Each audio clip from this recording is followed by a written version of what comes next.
Ça a démarré très très tôt, hein, vers 4-5 ans déjà. Après, de manière plus philosophique, j'ai envie de dire, ou plus artistique, puis en l'adolescence, quoi, vers 16-17 ans. Donc quand vous dites philosophie, ça vous amène quelque chose dans votre vie au quotidien? Bah, disons que pour moi, c'est une confrontation au réel, au concret. Je suis un peu un rêveur, quoi, donc c'est une manière de remettre les pieds sur terre, et puis de basculer un peu les dimensions dans la prise de mur que je pratique. Il y a deux étapes. Il y a l'étape mur et l'étape sol. Toujours prise de mur et ensuite directement prise de sol.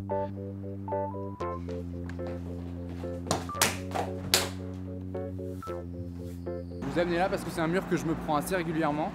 Et je m'y arrête souvent parce que c'est un spécimen assez typique, assez simple et la technique est assez facile en plus. Il est assez artistique, il est prenable et j'aime bien le prendre. Donc je peux vous montrer un peu la technique, comment ça se passe. Là il y a le mur. Alors ce qui est bien ici, c'est qu'il y a beaucoup d'élan. Là l'expulsion se fait en deux temps. Alors une fois, paf contre le mur et paf contre le sol direct. Alors c'est en deux temps, je vous le montre. C'est simple. Donc j'arrive comme ça, je cours. Cette bascule qui s'opère change les dimensions, c'est-à-dire que la verticalité se transforme en horizontalité.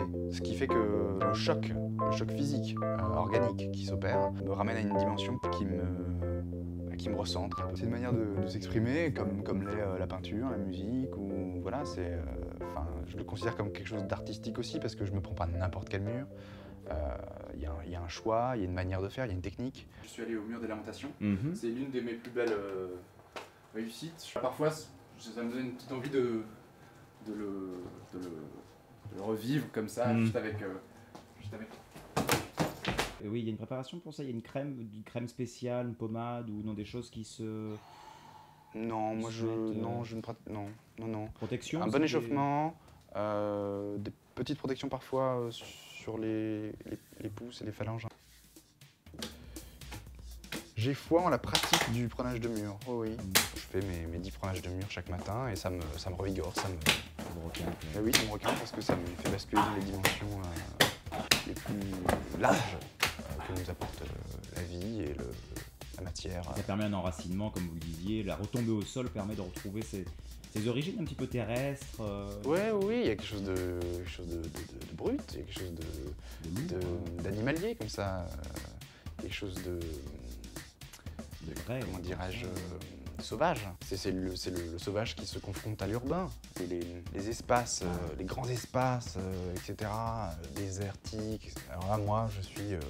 alors moi, il me faut de la ville, c'est l'urbain, quoi. C'est le citadin pur qui, justement, ressort l'animal et l'homo sapiens, finalement, qui est dans moi, pour retrouver les racines et la source de la ville qui reste quand même quelque chose de nature. Et ça permet de voyager aussi. Moi, je sais que je vais essayer d'aller dans divers endroits où il y a des murs et des façades importantes, des monuments importants. Alors, de me prendre par exemple la façade de la Maison Blanche. Ça reste de l'ordre du fantasme. Voilà.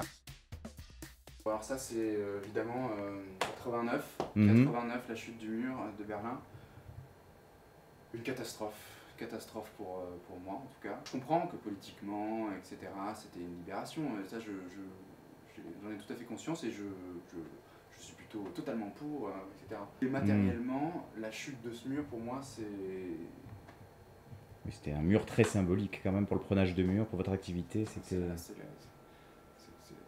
la destruction d'un rêve de gosse, quoi.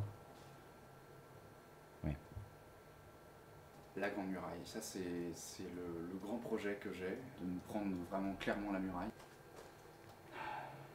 Je rassemble encore un peu d'économie et